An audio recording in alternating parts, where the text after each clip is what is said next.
All right, hello and welcome to the Southbound Sports Show. I'm your host, Richie Leahy. This week, we are testing out Facebook Live. So if there are any Southbound issues, I'm your host, Richie Leahy. Apologize. I don't know if there's going to be an echo on this because first time we ever did it, it played on my screen, so you might have heard an echo there. That's because we're on Facebook Live for the first time ever. We usually do our show on Periscope, but our show's hopefully going to move to Facebook Live to be a little bit easier to manage.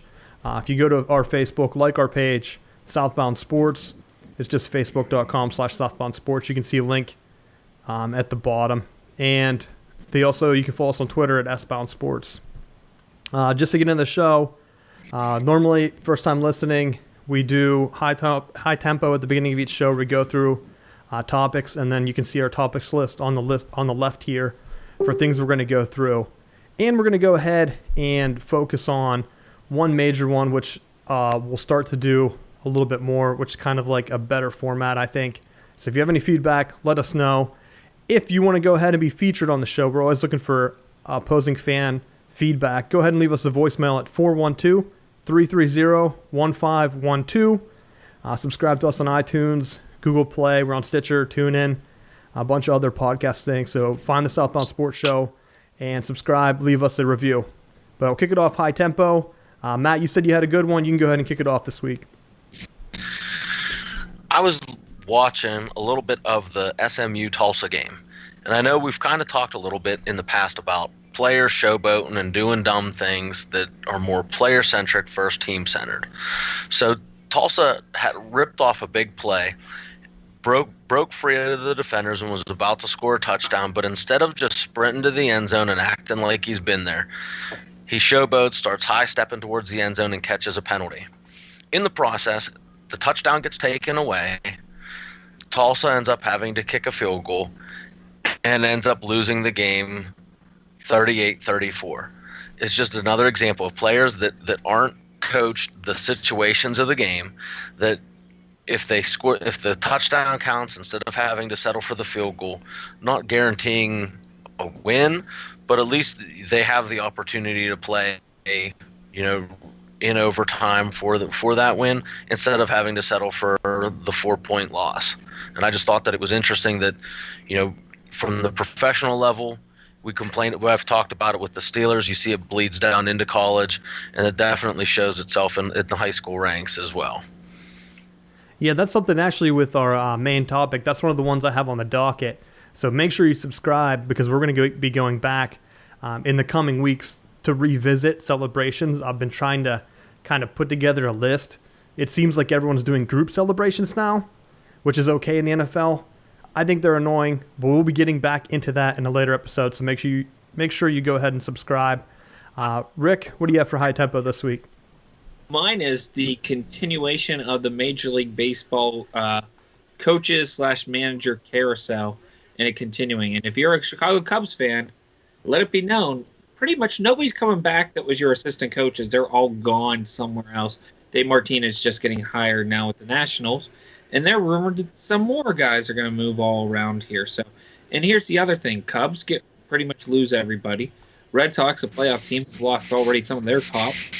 Chili Davis is supposedly one of the best hitting coaches around. He's now with the Cubs. Carl Willis, one of the best pitching coaches around, is now went to Cleveland.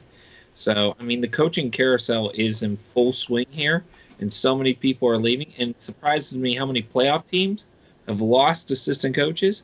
But yet, teams like the Pirates and Cincinnati and, some other teams have Padres, they fired Alexander during the middle of the year. But we're going to stay pat because that's smart, because we didn't make the playoffs and probably not going to do anything this offseason besides sign guys to minor league free agent contracts and hoping that they can turn it around. Best of luck to those teams. Go Padres, scariest Halloween costume, Padre fans on the East Coast. All right. Mine, I'm going to kick in with a little bit of baseball, too. I don't know how much has been covered, but the Atlanta Braves were tampering with, I guess they're like free agents or something basically against the rules in Major League Baseball. And I saw this week that they came out that they tried to spin it They trying to spin the story now, saying that their front office guys weren't involved. Those are the guys that make the decision. So yes, they were involved. I don't even have to read the details, because how else would you be tampering with players without management's notice? How did it come to light? Someone leaked it. Now they're trying to cover their tails, and they weren't even good. How are they going and doing things illegal, trying to get players to sign, and they can't even do it? So to me, it's such a waste of time. Major League Baseball should just laugh at them. And it's the same thing with the Houston Astros, because we're going to use this to go right into the World Series. I'll go ahead and switch our topic here.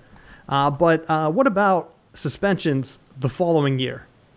Because the World Series, someone made a racist gesture in the game, and Major League Baseball decided to punish him next year.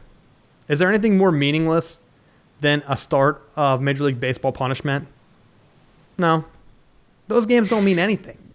I think it's 5 games in March or April. Like, if you're going to punish the guy, send a message. Don't just punish him for the sake of punishing him and saying, all right, I think everyone fine with this? Is anyone done being offended? We'll go ahead. Is it good enough if we just suspend him next year? Because it's not enough to hurt the team they're in the World Series, because you don't want to suspend him with that. But I don't know. It just doesn't make any sense. Why would you do that? But my main gripe today, the topic on our board, juiced baseballs. I'm pretty sure when we started the show back in March, it might have been before Rick was on, our other co-host, Jeff.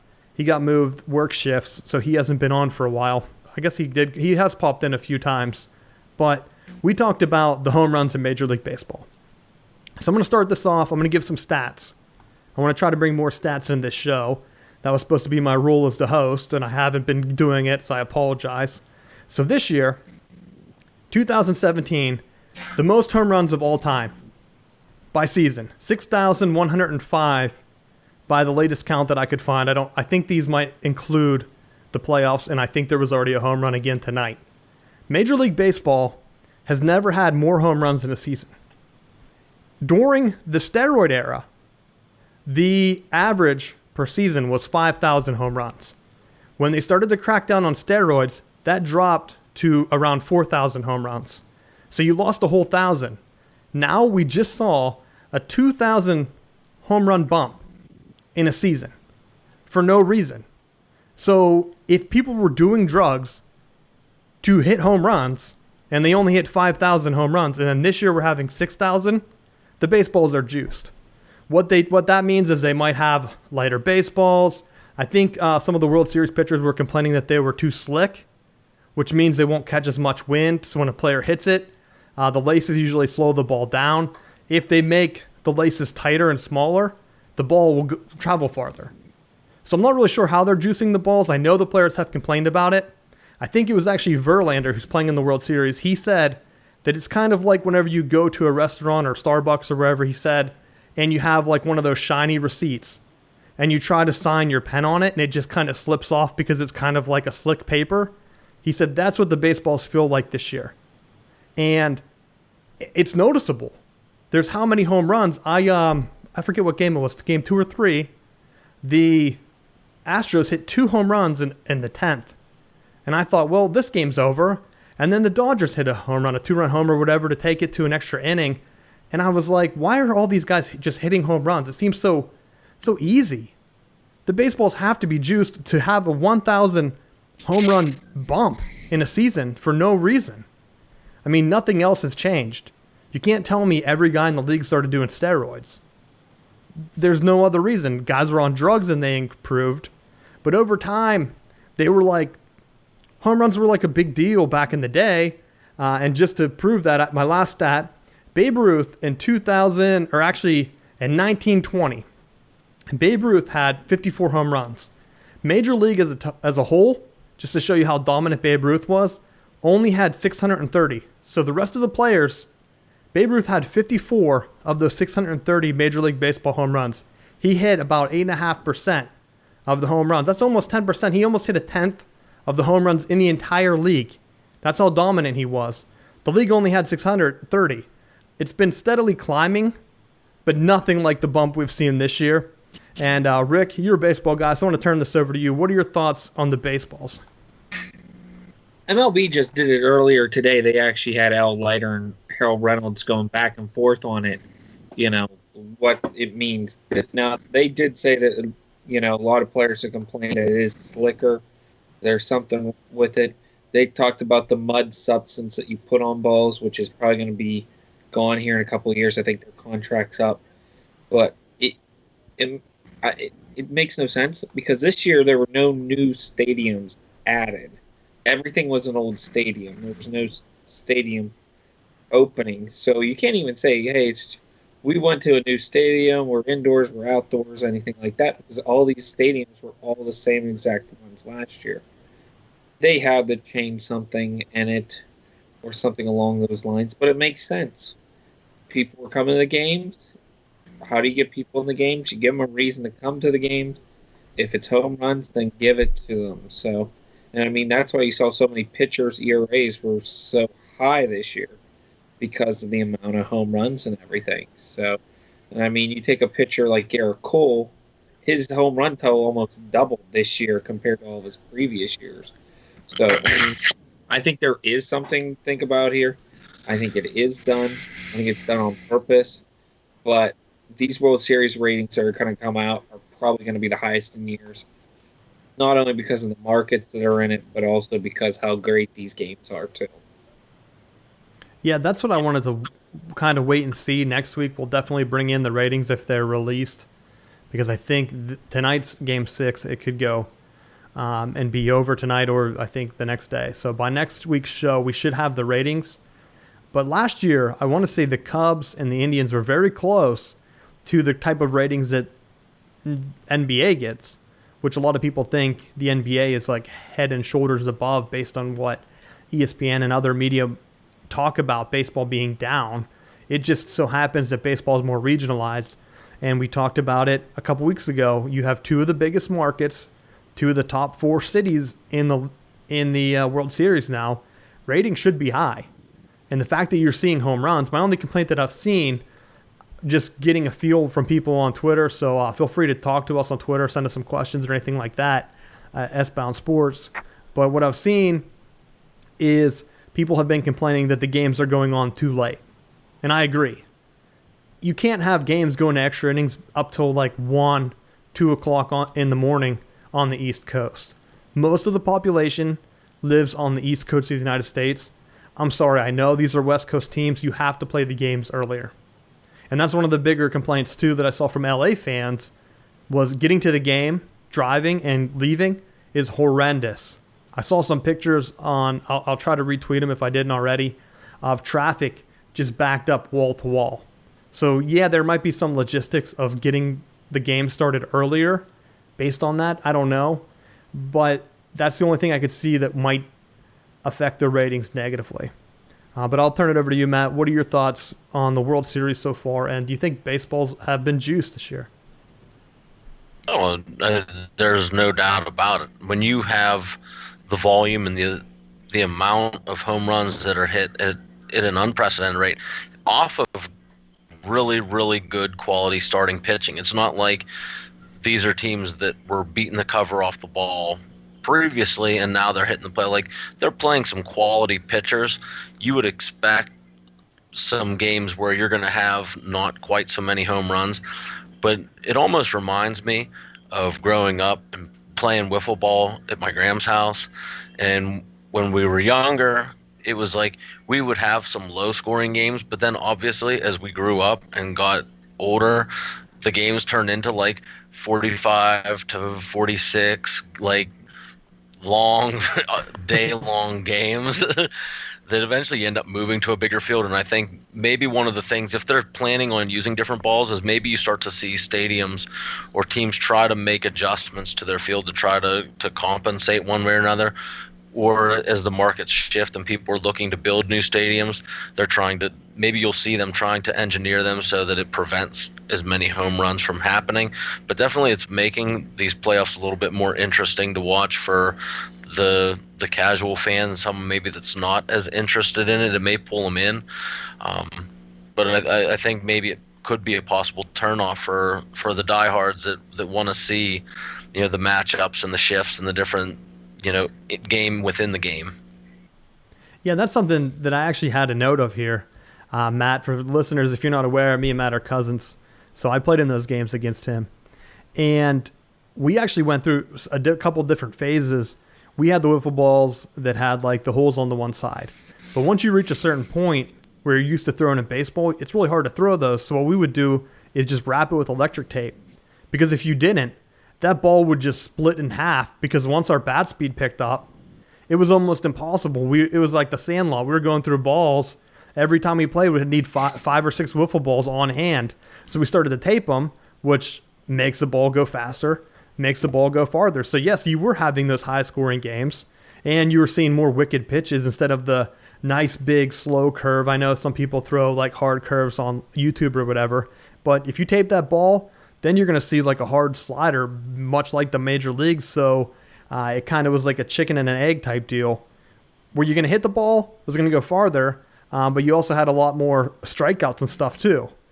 So yeah, it made the games kind of go quicker, but they were more high scoring and a lot more fun, I would say.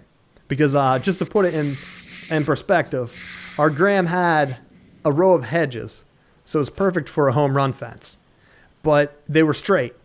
So the only way you could hit a home run is if you waited and tried to hit the ball back up the middle. If you yanked it too far to the side, if you pulled the ball, it would go just way out into a corner where the hedges didn't meet, and then you'd be running forever trying to run the bases, which no one wants to run the bases. No one does, especially once you get older. No, you want that nice, easy walk around once you hit the home run. You want to do a little bit of showboating. So it taught us to basically hit the ball up the middle. And I think that helped whenever we went. I mean, I played college ball, so I think we were all pretty successful at baseball. And that's one of the ways that you learn, playing with a taped up wiffle ball in the backyard. So I did have a note of that, and that's what it reminds me of.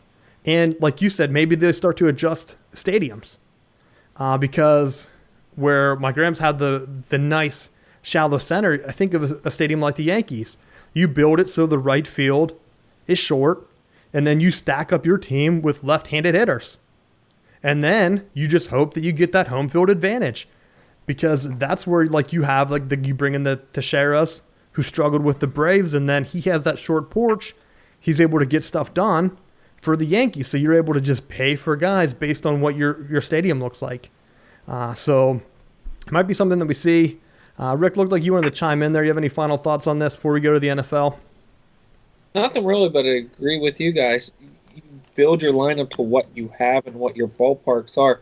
And even look at the Astros here. They changed their ballpark around, I want to say 2 years ago, where they got rid of, you had to run up the hill to go up to center field. You put more of those guys in that can just get hits and everything. So they have some power hitters, but they also have guys that get hit on them too. That they'll get the singles, doubles, which extends the inning, and then somebody can hit the home run. So it's things like that too. So you look at batting averages, they're probably going to be up in the playoffs too compared to last playoffs when this is all said and done too. Yeah, and like I said, just ending thought, I like that gamesmanship. I like the idea that they can go ahead and renovate stadiums to make it fit their team, because it gives them an incentive now that they got rid of that BS All-Star game decides the home field advantage. I think it goes by overall record now. It gives teams like the Dodgers this year, hey, we need to keep getting wins so we get the home field advantage. We know our lineup is built for our home stadium. Let's get that edge, and it makes the regular season a little bit more exciting when a team like the Dodgers this year went through a big, long losing streak and started to lose their overall record advantage that they had. They had a pretty mighty lead. They lost it. I think they held the edge, and I think they do have the home field advantage for this World Series. So it just adds another layer that other sports don't have. In football, you can't do that. Maybe you add the grass. You heard people in the background, or old school, where they would let the grass grow higher if a fast team was coming into town because they knew that would slow them down. If they had the guys, they'd bring that nice slick turf, try to recruit a bunch of fast guys or draft a lot of fast guys. So there's a little bit of gamesmanship, but not so much in baseball. Just knock out a wall, build a ramp, which the center field ramp was weird. But I think it hurts some teams too as we transition here into the NFL. You have teams like the Lions, who Steelers played, Our Steelers look pretty good.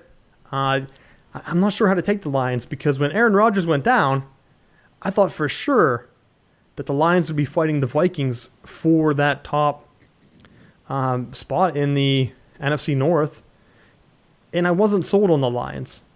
Matt Stafford just didn't. He had position, and he had the Lions in like a good spot to go ahead and take the lead, and he couldn't get it done.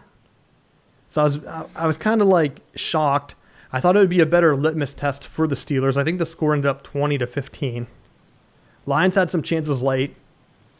Didn't get the ball done. I think they settled for a field goal to get the 15 whenever it was like 20-12 or something. And then the Steelers just dominating, spreading the ball out.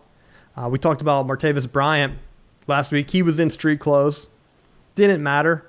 And that brings us to our topic this week, the NFL trade deadline. As of the start of this show, or at least my notes, he wasn't traded. He wanted traded. But who's going to trade for a bench player? Dumb. There's no reason for his little tirades. Why would anyone want to trade for that?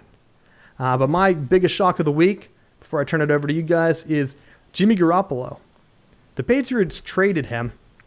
Then it seems like they pushed out this agenda, like this memo to the media to talk about it, where they made it seem like that they had to get rid of him. Newsflash. You don't have to get rid of him.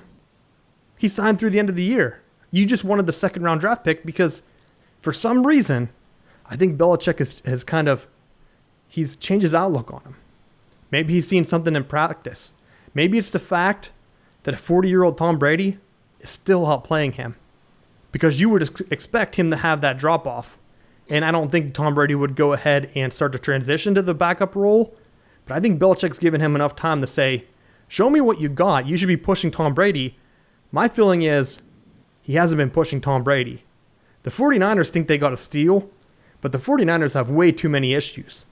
They need to build around an offensive line or a defense like they did back when Harbaugh was there. Build around a defense, then let the offense just come. They brought in a lot of offensive linemen. They brought in a solid defense. And then that was built around the ground game with Frank Gore, their Super Bowl run, where they fell short to the Ravens. You can't just bring in quarterbacks. And backups at that. They brought in like the Bears backups. But I'll turn it over to you guys. I think that was just I just think the 49ers made a desperation move. And I just think the Patriots were sick of him. He just didn't pan out, and now he's going to go ahead and try to get someone, and he's hoping Tom Brady plays for 2 or 3 more years. But you guys can go ahead. Doesn't have to be on just a trade deadline or thoughts on the Steelers or any other games you watch. But, Matt, you can go ahead and kick this one off. I kind of agree with you. I thought that one was the real shocker of the deadline. I think the winner of the trade deadline is Buffalo, in my opinion.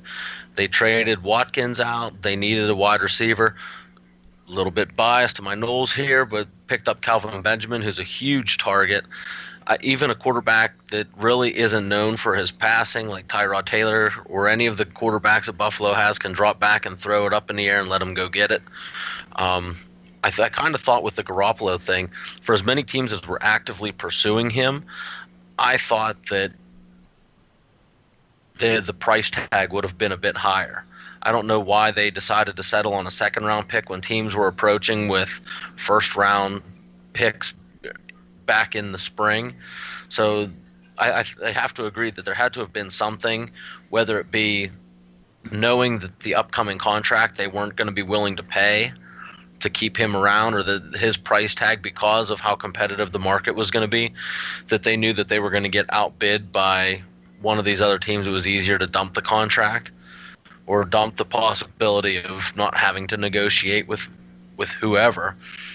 And it may just be that Belichick realizes that within his system, he has a coordinator that can pretty much take anyone and make that system work. They can tailor it to, looking at a Tom Brady that's now approaching the end of his career.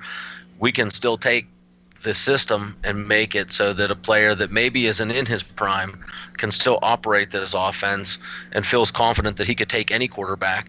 Because you look at some of the other backups that were there, like Matt Castle and different things like that they're the back. I think I might have lost the guys there. Looks like Matt froze in the middle of his thing, but we'll keep the show going. I don't think we lost the Facebook live stream, but we'll see. We hope not. We hope everything's still up. But for right now, for the guys listening at home, just talking about the trade deadline, another team that I think did fairly good was going to be the Eagles. Now, the Eagles went ahead and they went and got Jay Ajayi from the Dolphins. And he's been pretty solid. I'm not going to go ahead and lie on that. He has been pretty decent for the Dolphins over the years. The Eagles needed another running back. They've been focused on just having LeGarrette Blount. And they've said that Blount is still going to go ahead and be the top guy. I don't know. All right, guys, getting you guys back. I don't know if we lost Facebook, if that's what kicked us down or not, if we're still live on there or not. I don't know if it was just Skype or what. But I'll let you get back into your thing, Matt. What I was talking about was the Eagles trade with Jay Ajayi and how that's solidified their backfield because they had just LeGarrette Blount. He's still going to be the punishing running back, but now you have another guy that can mix it up. They're already in first place. They have the best record in the NFL. That's going to help them build as well. So I'll let you get back into it, Matt. Well, actually, I thought that was a pretty good pickup. They already had, in addition to Blount, they had one or two other backs that they were splitting the load. So if it means giving a reduced load to being able to help them ease some of the pressure off of one back so that in the event that Ajayi gets hurt, if Blount gets hurt, if something happens to one of these other running backs, they still have someone to carry the ball. And the other thing with that is that LeGarrette Blount really was getting the carries, and he wasn't doing much with it. His fantasy numbers, he very rarely reached double-digit numbers, if at all, this year. So I think that it did play out for them. And actually, Rick, go ahead and continue off with where you had left off at, because I think in the scramble, you got cut off as well. Oh, that's fine. That's no problem. So I was just mentioning about Jimmy Garoppolo. I just saw it as more of a future thing, not a few. Jeremy Lane gets traded but fails his physical, so he's back with Seattle. Dwayne Brown goes back to Texas. I think the Eagles made out here, they only gave up a fourth-round pick for Ajayi, and they needed a running back because Sproles is out for the season. So yeah, Sproles was the big thing. I think this is insurance. I don't think he's coming back this year, and it really makes them a tough playoff contender. But go ahead. Yeah, and the other one was A.J. McCarron gets traded, but Cleveland forgets to make the phone call to the league office before time is allotted. Time's over, so the trade deadline passes.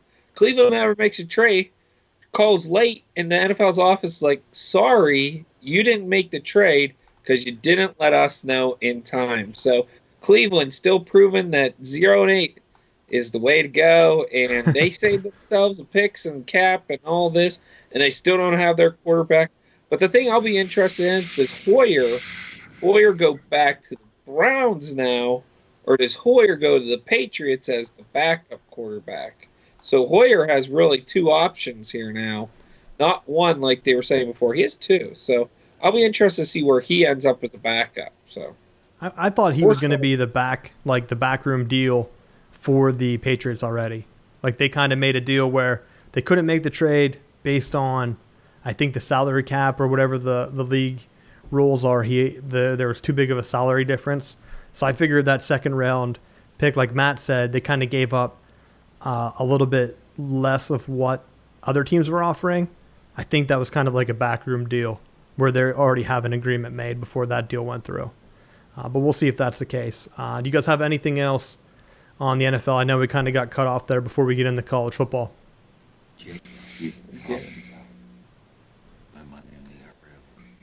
No, I'm good. All right. Let's go. I saved a good bit of time for the college football talk because we have two big things on our docket today. We're going to start with the playoff ranking. The first college football playoff rankings for the year came out today, and I'm going to go ahead and talk about that now. The first one, the main team, number 1 overall, which surprised some people, was the Georgia Bulldogs. Now, they do have quality wins over Notre Dame and I think Mississippi State. I'm trying to look. I don't think they're actually on this list, though. Yeah, they are. They're number 16. So Georgia has 2 wins over teams in the ranking. Number 2 was Alabama. Alabama doesn't have any wins over anyone in the top 25. So I think if they were to lose, Notre Dame and Clemson would definitely pass them up. Notre Dame's number 3. Clemson's number 4. Notre Dame has a lot of big wins. Their only loss happened at home, but it was to Georgia by 1 point. They blew out USC. They blew out NC State. They have a couple tough games left. They play undefeated Miami. Miami's at 10. I think they're the lowest undefeated team, well, besides UCF. But out of the Power 5, Miami's the lowest undefeated team at 10.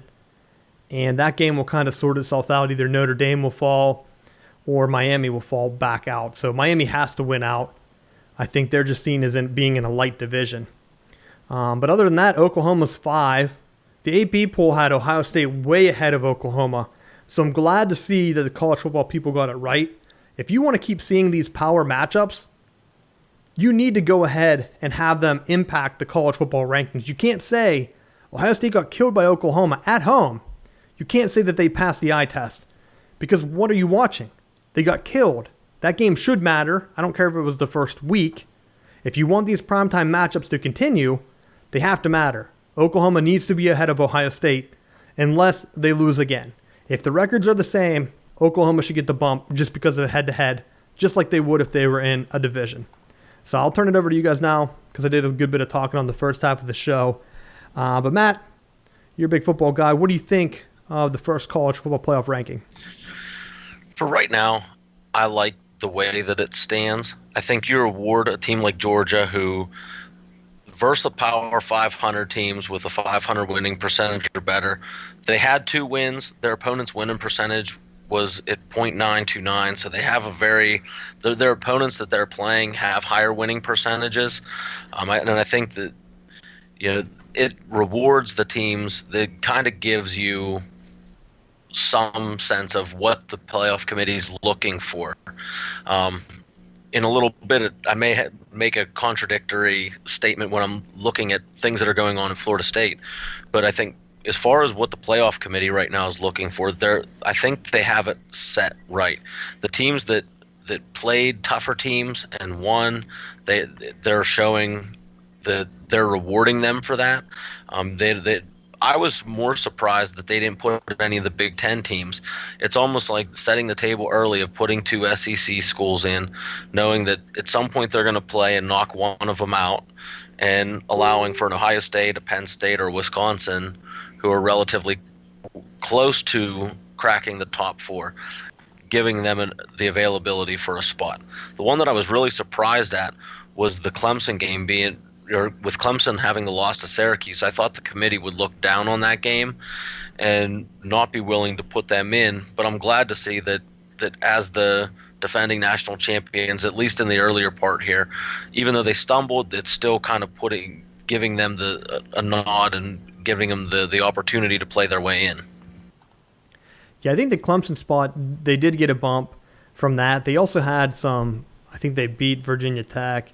So they have a couple ranked wins on this list. If you're looking at it, yeah, their loss is worse because especially Oklahoma lost to Iowa State, but Iowa State is in the rankings. So I could see that flip-flopping. I kind of think they went by body of work because they also beat Auburn, who is in the top 14. And they're going to go ahead and play NC State, who's ranked 20th right now, this weekend for a big game. If Clemson loses this week, I think they're eliminated. This pretty much would lock up NC State in the ACC championship game, so Clemson would lose that bid. I think if NC State beats Clemson, they only have to win one of the remaining 3 games to make it to the ACC championship game. And that's where you could have a scenario where like an 8-4 NC State is going to be in that championship game. And if you remember, not saying that they would lose that many, I think they only have 2 losses right now. So it's a huge game because if you remember, the ACC had asked, they went to the NCAA and said, hey, can we do away with divisions and kind of pick our champion based on best record so that you would get a matchup of the 2 top teams where maybe Clemson only had 1 or 2 losses, and NC State does reach that championship game with 3 or 4, they wanted that chance to pick their own champion, and they were turned down by the other conferences who said, no, we kind of just went through this realignment to get the same setup as you guys. We're not changing it right now. Let's see how this playoff thing kind of fills out. With your Big Ten thing, because I know that's probably what Rick's going to touch on here with the Penn State thing, I just think that they lost to the wrong teams. It kind of worked its way out where you're getting a conference that's beating each other up. The team that's going to sit there and benefit is going to be Wisconsin. But Wisconsin has to win out. They get Michigan at home. I think that would be their only ranked matchup. I'm thinking something similar to what Washington went through last year. They might have been undefeated, but they had to win their conference championship game. And when they did, it automatically bumped them up in, because that would be a win over either Ohio State or Penn State right now. Right now, it would go to Ohio State based on the head-to-head. Rick, but what are your thoughts on the college football playoffs and how Penn State looked this weekend? Awful in the second half for a second-half team last year that kept winning from behind or blowing teams out from behind in the second half. They couldn't do anything on offense, and it seemed like Ohio State was living in the backfield more. Barkley was trying to do turns for no reason, and they sniffed everything out in the second half. So kudos to them. They deserved to win because they played better in the second half and overall in the game. Now, what I will say is I don't see Notre Dame staying in number 3. I see them falling because they have a lot of big games left. I don't see them staying. Wisconsin will probably win out, which gives them a good shot at maybe taking one of the final 4 games, where some of these other teams like Oklahoma, Ohio State, and Penn State still have some somewhat big games still left, or were at least ranked opponents. And I know Wisconsin only has 1, but they have it at home, so that helps them out. So, but I think when Georgia, Alabama is like flip-flop. I mean, they're both probably going to be there at the end of the year, 1 or 2. But wait and see. So, but sorry. But we'll wait and see. But I don't see it these 4 teams being the final 4. You can take a picture. No. But I do see Georgia and Alabama 1 and 2. But I don't know if it's going to be Georgia 1 or Alabama 1. But I can see that 1 and 2. But 3 and 4, I think those spots are still up for grabs at this point. Yeah, I think they put them up. And that one year, I think the first year this actually came out, they had like 2 or 3 SEC teams in the top, and they all fell out.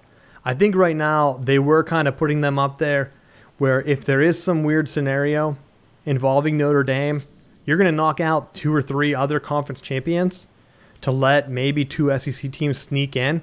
Because there is a scenario where Ohio State still has to go to Iowa. That non-conference loss could give them two losses. It could be the same exact scenario as what Penn State faced last year.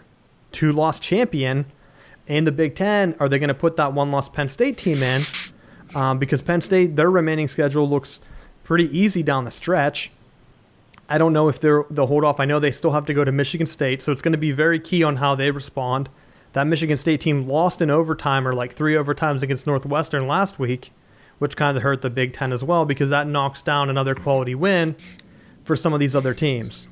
But my note on Penn State is in their last 2 losses, Ohio State and USC in the Rose Bowl. The third quarter, Penn State outscored both teams. The Ohio State wasn't as bad. They outscored them 7-3. The USC game, they outscored USC 28-8.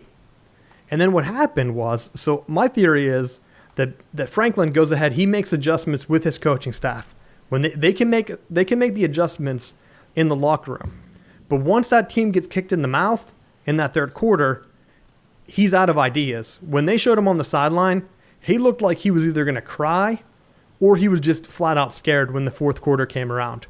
He kind of distanced himself away from the other coaches, which kind of threw a red flag up for me. Because I said, Penn State's going to lose this game. Franklin's not talking to any of his other guys. I know he has the headset on. He's not talking to his quarterback in between plays. He's kind of off on his own.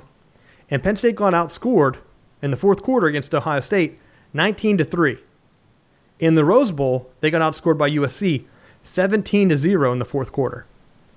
Whenever another team makes that adjustment, when they take his adjustments and shut him down, it seems like he shuts down on the fly. And I've seen it at Vanderbilt when they would go against ranked teams that have considerable talent that can match up. He can make the initial adjustment, but if that team fights back, like his best bet is like when Michigan, they went down quarterback issues. I know they made a quarterback change this week. They couldn't respond. Penn State rolled. The same thing happened last year against Iowa. They made the adjustments. Penn State rolled. Iowa didn't kick back. Any other team that kicks back, they struggle with. Happened with Pitt last year. Pitt ended up beating Clemson or whatever, so they weren't a bad Pitt team. But Penn State clawed back into third, if you remember in that game, and Pitt fought back and was like, nah, we're not having this. And then the Penn State coaches seemed out of ideas. My biggest shock for that game, and I know being a Pittsburgh-based sports thing, probably have some Penn State listeners, hopefully they agree, they didn't get Barkley the ball.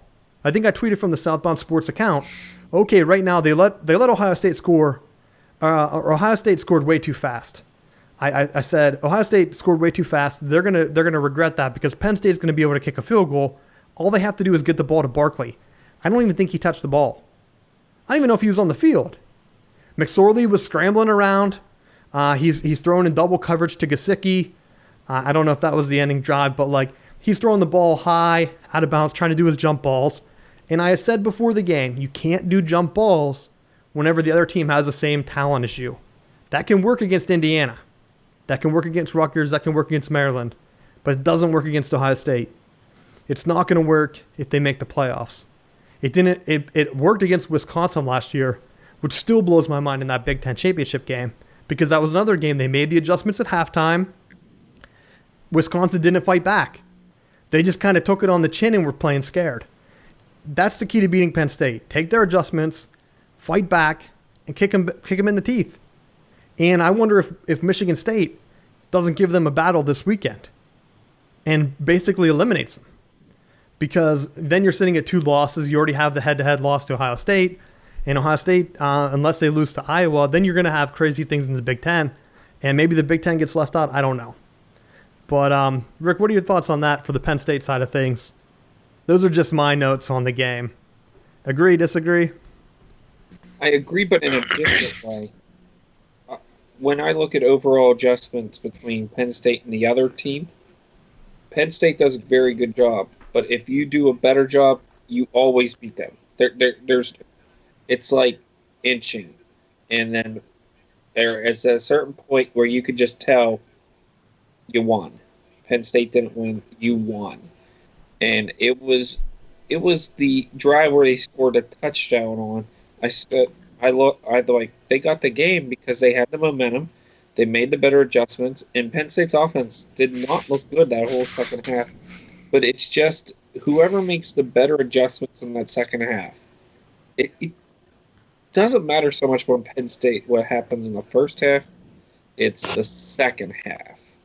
And whoever wins the second half usually wins when you play Penn State. Whoever does better in that second half. And that's why I always think who can make the better adjustments. I'll give Franklin credit. There are games where he makes adjustments and they pull out a win they shouldn't have had.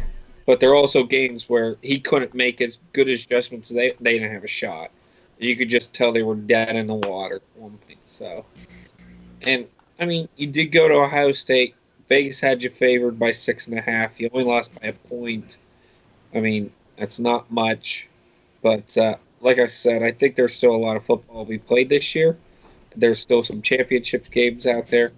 And who knows? Maybe it goes down to the Big Ten Conference game, championship game, and it's Ohio State-Wisconsin. Wisconsin wins. I mean, who knows? Crazy things could happen. And if Wisconsin wins and wins out the whole year, they're definitely in that Final Four. They'll be the Big Ten team in. The team that nobody would thought shouldn't be in will be in. Well, that's why you're looking at it now. Penn State's sitting at 7. If they get through Michigan State, I don't see another loss on their schedule. All they need is a couple teams to lose, and they're in. The committee already set the precedent. I know Ohio State got killed last year, but they're going to say, okay, we have a potential Heisman running back. they're not going to let him out. And a lot of people right now are talking about the SEC getting 2 teams in. But the way that schedule sets up, you're looking at the same exact scenario as last year. TCU getting upset, Oklahoma getting upset. That's all helping Penn State's cause because I don't see a lot of these teams jumping them. Miami will probably jump them if they beat Notre Dame because they would be undefeated. Wisconsin would jump them, yes, in your scenario, if they go undefeated and win the Big Ten.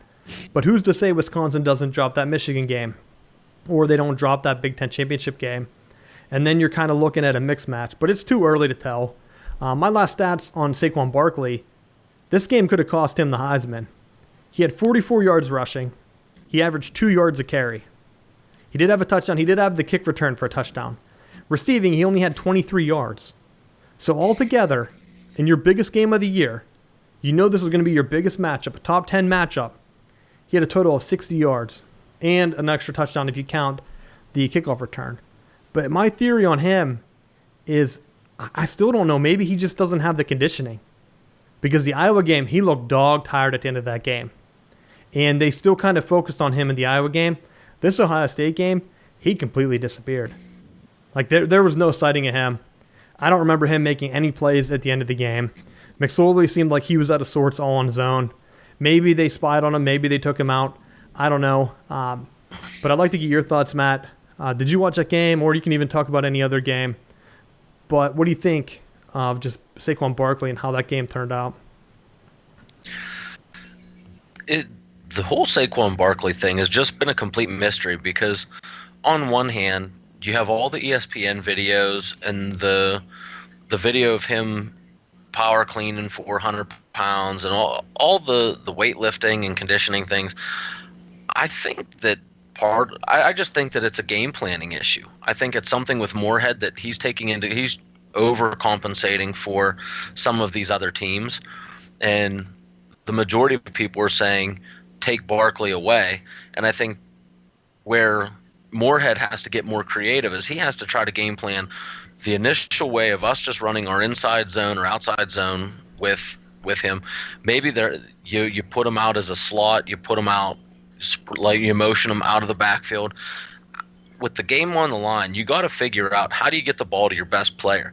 Don't tell me that you're putting a receiver or your tight end or even McSorley for that. The guy that's supposed to be the guy is Barkley. You got to figure out how to get him the ball. I felt like with some of the other games during the earlier part of the year, we speculated, is it because they're trying to keep the playbook somewhat closed? By this point of the year, the playbook should have been fully operational. It should have been wide open. They should have completely been doing everything that they needed to be doing.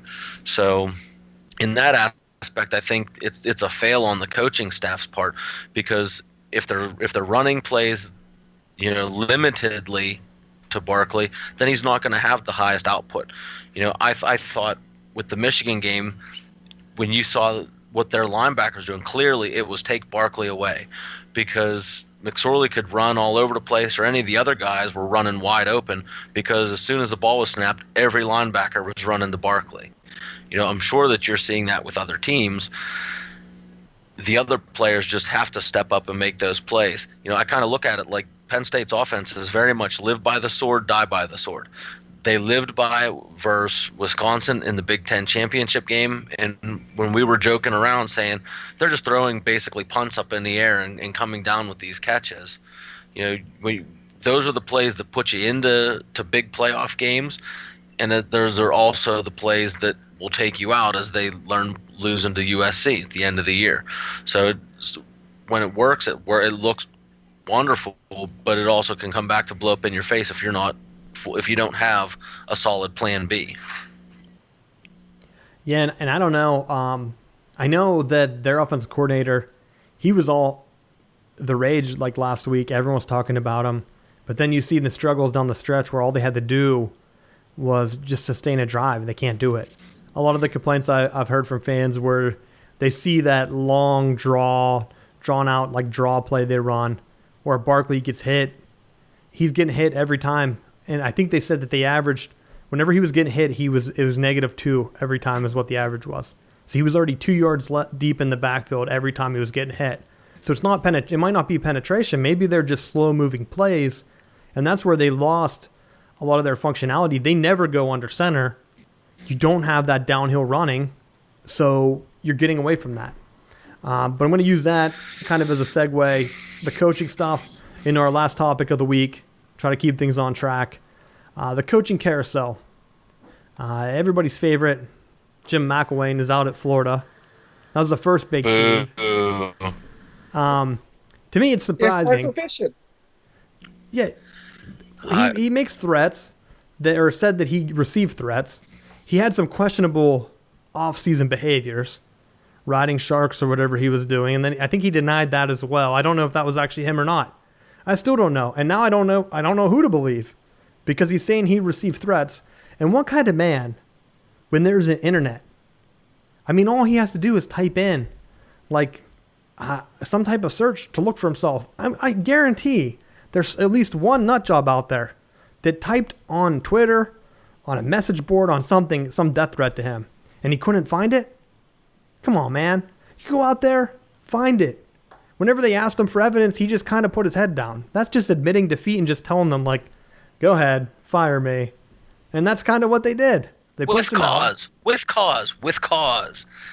Yeah, for he lying. had a little bit of saving grace. He had saving grace. That's the kicker.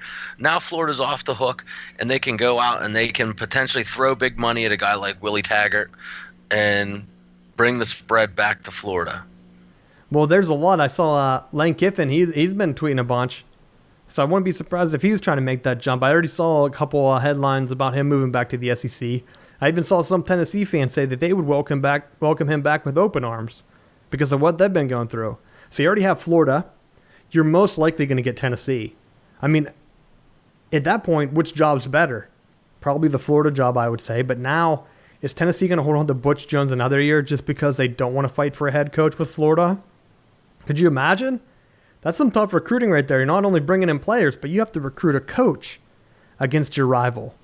And if they hire him, like let's say Tennessee does fight for a coach and win him over Florida, and then he bombs, and the guy Florida does get, like, is good, then you're in a whole nother scenario of mess. So there's not a lot of good coaches out there. And the other coaching thing, it's not quite a coaching carousel yet. I didn't bring it up last week, Matt, but I have to this week. Jimbo Fisher, I actually think we joked about it before because you were saying that he needs to fire his assistants. Well, I think it was 2 weeks ago now.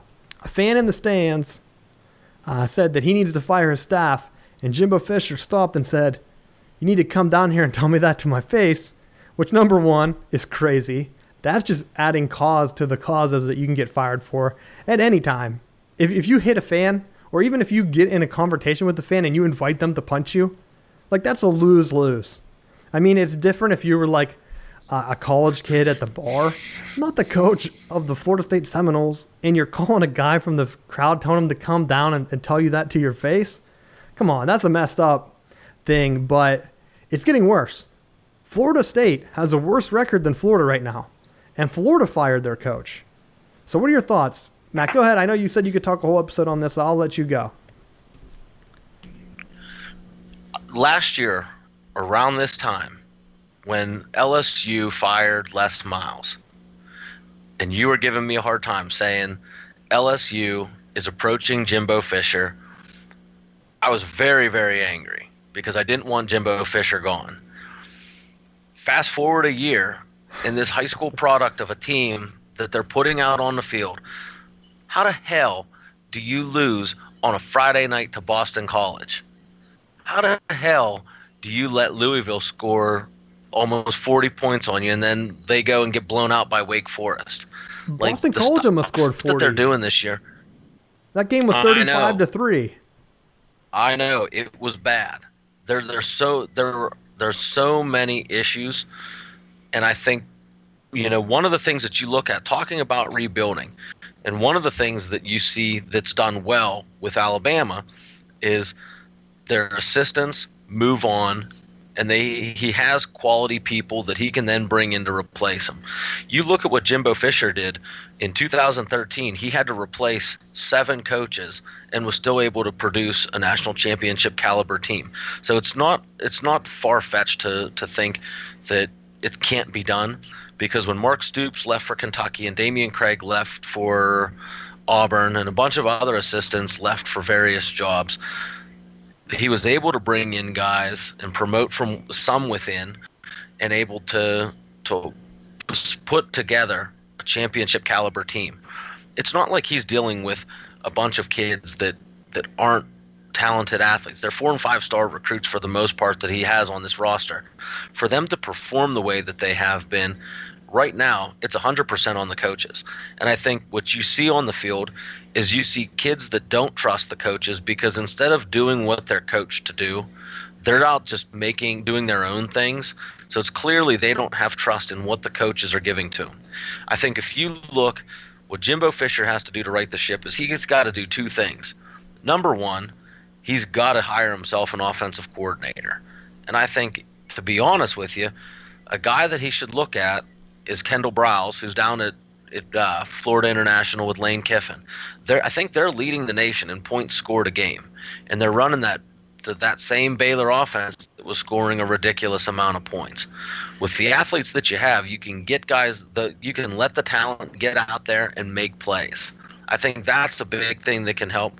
Jimbo Fisher needs to step back. He's not an offensive coordinator at LSU anymore. I think he forgot that along the way, and he's trying to run the most complicated offensive system in humanity. We got a freshman quarterback. Dial it back a little bit. The other thing is find a defensive coordinator that can defend the spread. Since Charles Kelly was hired, we struggled versus Oregon. We struggled versus Houston. We struggled versus Louisville. We struggled versus Clemson. Any team that has a running quarterback, they just get completely shredded. And it's ridiculous. Like find a defensive coach that can defend the spread and get back to just playing ball. I feel like everything has become so overly thought of, and it ends up leading to poor situational plays. Like leaving Tavares McFadden out on punt returns after he's muffed however many this season and continues to just send him out there. Like, at what point do you just say no? Like, don't put him in a situation where he's going to screw up. And that's squarely on the coaching staff. So for right now, I take the blame off of him. But for as terrible as these kids are performing right now with the talent that he has, and granted, there's some things that as a coach you don't have control over. You don't have control that your starting quarterback goes down with injuries, and you can't control various players' concussions and targeting penalties and different things that they go out. You don't have control of that through the course of the year, and I understand that. But to give the performances that they have the last couple weeks with no heart, no effort, and just flat out quitting, you got to clean house with the coach, with the assistants, and make a statement. Clean house, and now, Jimbo, you are on the hot seat, because if you don't get this right, then it's a reflection of your abilities or inabilities as a head coach to hire quality assistants, and you're going to get run out. Unfortunately, I hope that he rights the ship, and I think he's shown at different coaching stops at LSU, at Florida State, he is a successful coach, and I would hate to see him run out. But if that's what he's going to put out and produce on the field, then he's got to go. Yeah, and I think I sent you something today. Florida State linebacker came out and said that it's a lack of leadership, which to me, he didn't say it's a lack of team leadership. That makes me think he's talking about the top-level leadership. And I've read a couple articles on this, and it's not just Florida State, because I'm going to tie some of this into the Michigan situation. So Michigan lost a highly touted offensive lineman that was recruited, and he said that it wasn't due to his relationship with the coaching staff and the players. He loved all those guys. It was due to people outside the program, which either could be it's Alabama bagmen, or it could be a lot of people took it to mean that he meant the fans, because the fans have been booing at home. And I'll be the first one. If I was at the game on Saturday against Rutgers, I think it was 7-7 after the first quarter, I would have been booing. But I want to make it clear, because I've booed in the big house, we don't boo the players. It's never the players. And that's why I hate singling guys out on the show here. Coaches, they get paid to put our guys in a position to win. When you're seeing an anemic offense go out against Rutgers, something has to change. It can't be the offense is too complicated. That's a farce. Like Matt said, dial it back. Why, if you're having a freshman quarterback, why are you running something so complex that they can't? So, and this goes for basically every program, unless there's like a real nasty fan base. You're there, you're paying for a ticket, you want to cheer your guys on, you want them to be successful. And sometimes you have coaches here that don't understand it. That's the same reason one of the guys, Doug Nussmeier, I booed him because he was an awful offensive coordinator, shoving in weird screen passes, and how he gets paid millions of dollars, I will never understand. He got ran out of Alabama, got ran out of Michigan, and Jim McElwain hired him.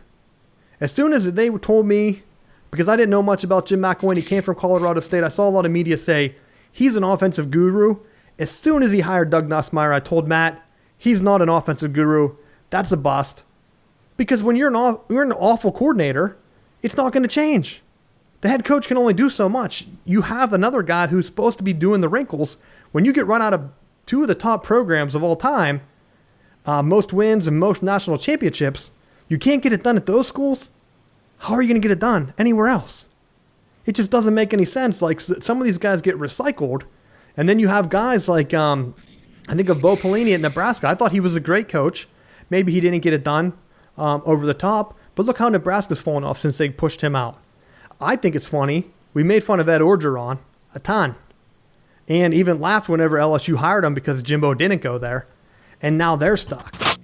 So you're really limited on coaches, but it's going to come down to your assistants. You have to have a culture of winning. So you have to be able to make those coordinator adjustments. Think of like Penn State when they brought in Moorhead. A couple years ago, Penn State looked dead in the water. Franklin was on a time clock, and that time was running out. Everyone thought he was a bust. Now it's coming out that he's the greatest head coach. I know they lost to Ohio State, but even then it's because you're bringing in coordinators that can help improve your program.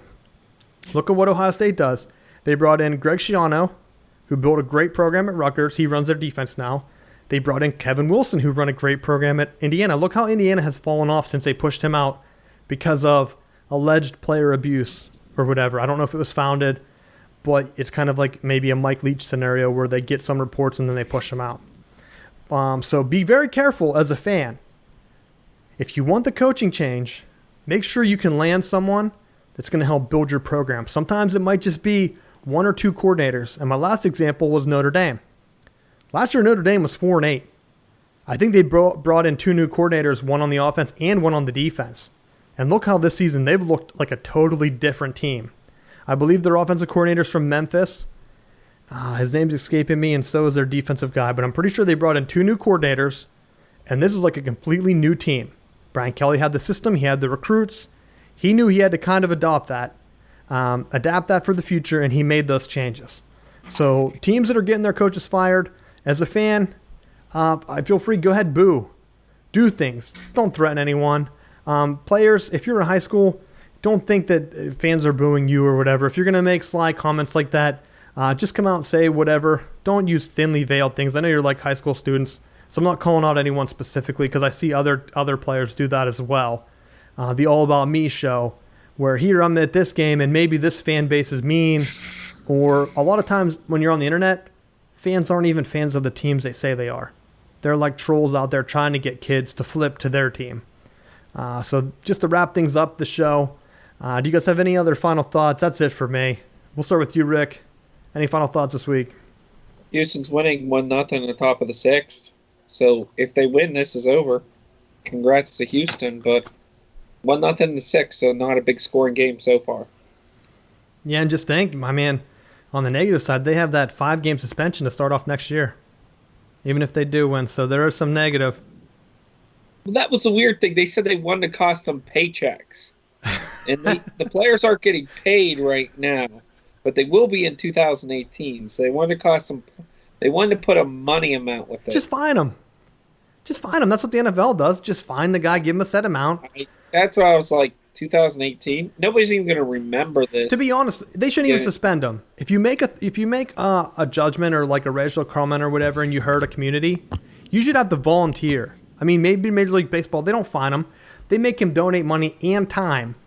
They say, okay, you're going to have to go to this outreach program and do something like that. Do something positive. Fining them like the NFL doesn't do anything. And suspending him for next year, he's probably going to just enjoy that break after spring ball. Get a rest in. Those are the cold games no one wants to play in. You're coming up from Florida, Arizona, into March. I know they're in Houston. But what if he has to travel up north? And he's like, I'll take these 5 games off. I'm going to enjoy that. He'll probably stay in spring training and play the minor league games then. Yeah, no big deal. But, Matt, what are your final thoughts for this week? Well, kind of finishing up some of my FSU thoughts. Because Jimbo Fisher is on the Nick Saban tree, one of the things that I always complained about with Alabama's recruiting was the fact that the way that they use gray shirts and other things of over offering kids and kind of being able to pull scholarships.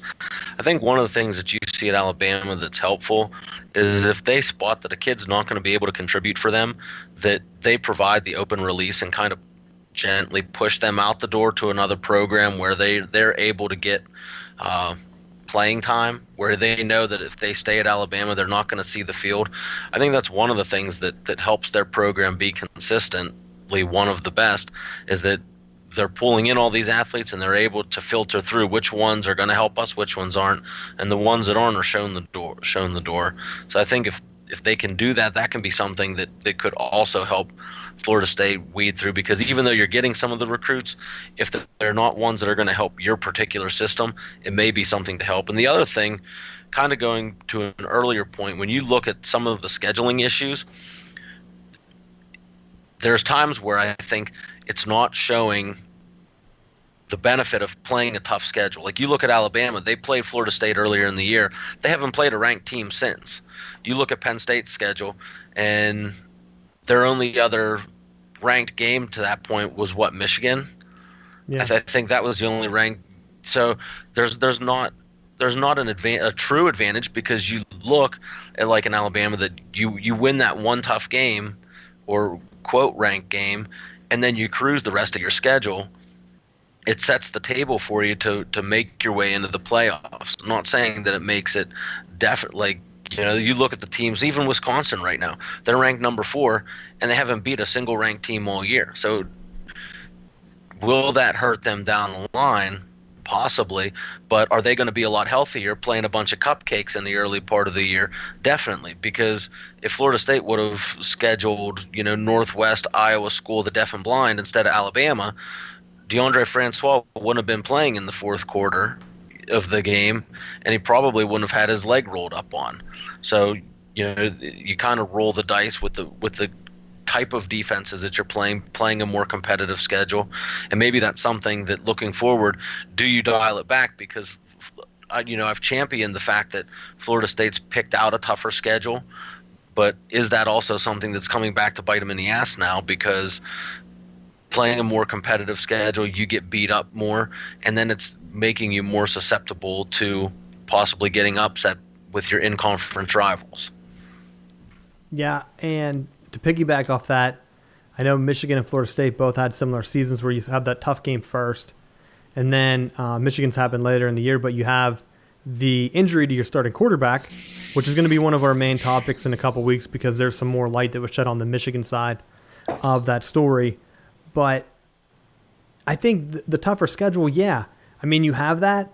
And just to look at the discrepancies in here. So the point I want to make is you're looking at the college football rankings, the AP poll, and the coaches poll right now. I saw a comment from a coach who said, right now Michigan's not ranked in either of them, but they're ranked in the coaches poll. And they said, well, if I'm looking at and I'm ranking the top teams like the college football is supposed to be, there's no way right now you have, I think Memphis has 1 loss ahead of a team like Michigan, who played a couple ranked opponents throughout the year. They lost to Penn State, sure, and they lost to Michigan State, 2 ranked losses. He said, I would gladly play Memphis any day. So I'm definitely putting Michigan in the rankings, because that's what the college football committee is supposed to do. That's why I'm glad they put Georgia number 1 instead of Alabama, because they went for that, okay, here's who you played, here's who you beat, you're going to be number 1, and prove it on the field. So I would like to just see a more consistent overall approach. You have Iowa State, who has a couple top rankings, and they're sitting at like 14 or wherever they are. I think they should be, they're 15 right now. I think they should be higher. Why is Iowa State below Washington. I guess they have 2 losses maybe.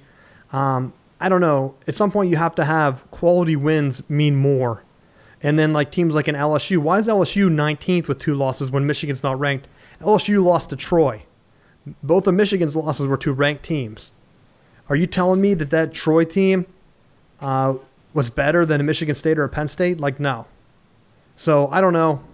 These first rankings don't mean anything. So that'll be it for the show. Check back. We're going to be bringing in some more topics, like I said. Talking now, let me tease a little bit here.